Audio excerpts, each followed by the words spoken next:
Hi guys! So, meron tayong nabili dito na Wi-Fi smart camera for security ng ating mga parcels. Dahil nag-online selling tayo guys, kaya kailangan natin yan iwas aberya guys. Sa ating safetyness na rin. So ito, kasama ko yung asawa ko na nag-install. So bago namin ikabit, sabi ni Mr. Scan ko muna yung code doon. Pero dahil nga hindi ko pa na-install, so in-install ko pa lang. Kinabit na niya muna. Kinabi na din kami guys dahil alas 10 na to ng gabi. Gamit tayo ng drill sa paglalagay guys. Ayan, cordless ito.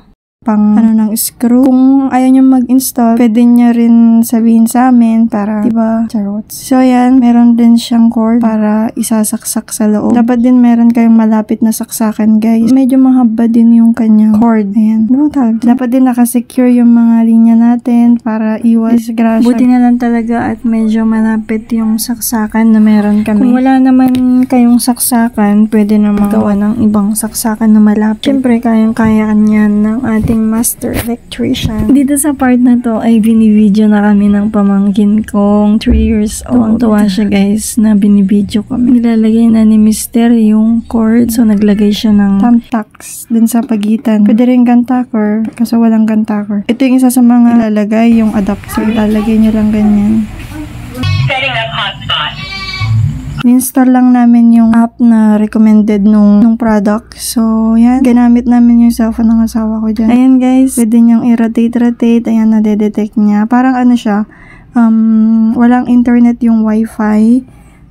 Bale, pero nakokonek mo siya. Parang, ano yan? Hotspot ba? Oh, yan. So, pwede na to. So, thank you sa asawa ko na nag-install. Siyempre, may bayad dyan. Cherries. Pwede ring lagyan nyo ng ilaw kung gusto nyo. Pwede ring hindi. Ayan. Pero ano naman siya guys, night vision. Kaya kahit walang ilaw ay nakukuha pa rin niya. So, ito yung nung in-install ko, ayan na, nasinet up na natin. So, maglalagay lang tayo ng mga details dyan. Kung anong area natin. Siyempre, sa Asia tayo. Ayan, so nag-send na sila niyan. V380 Pro pala ito, guys. So, meron na rin siyang kasamang memory card na 128 GB. So, need natin i-verify yung ating account. Mag-set ng password. Huwag din kalimutan ang password, guys. Lagi nyong ilagay sa mga notes nyo, yung mga password nyo, yung mga password ng boyfriend nyo. Joke. So, ayan. Mag-a-add na tayo ng camera. Mabilis lang yan. At kapag nakapag-add na ng camera, ayan na. Ay, kailangan palang i-scan, guys. So, yan. Diyan kami nahirapan kasi hindi na i-scan agad. Sabi ng asawa ko, i-scan mo na. Kaso, yun nga. So, ang ginawa namin, umakyat siya ulit doon sa may camera. Kaya, yun, na-scan din namin. At para ma-monitor natin yung ating CCTV, ay kailangan naka-on yung ating Wi-Fi at connected siya dun sa device. So, ayan guys, tapos na nating i-set up at eto na yung ating monitor. Meron din siyang playback at yan. So, i-move natin yung kanyang cursor or yung kanyang remote control. Ayan.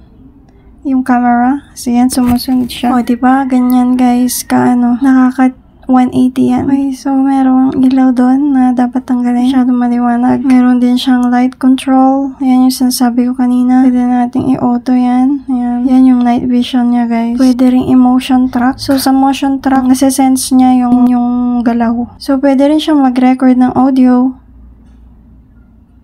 Meron siyang mic. Tapos, yan yung pamangkin ko na makulit. O, pwede mo rin siyang palang i-record, no? Ng bagya. Kung gusto mo, except pa dun sa actually, i-record mo yan sa cellphone mo. Pero yan, nagre-record na siya dati dun sa memory. Pwede rin naman siyang i-download, guys, kung gusto mong i-download. So, nawala na kami.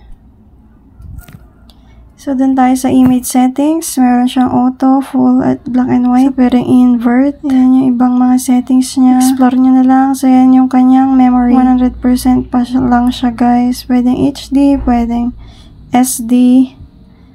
Siyempre, mas mag-consume ng space pag naka-HD. Pwede ka rin magsalita dyan, guys, at maririnig doon sa camera. Pwede rin niyang i-zoom. So, hanggang 10 times siya pwedeng i-zoom, guys. So, yan. Tapos na tayo. Sa mga gustong bumili nito, ilalagay ko na lang yung link sa comment section. So, yun lang, guys. Bye! Maraming salamat sa panonood.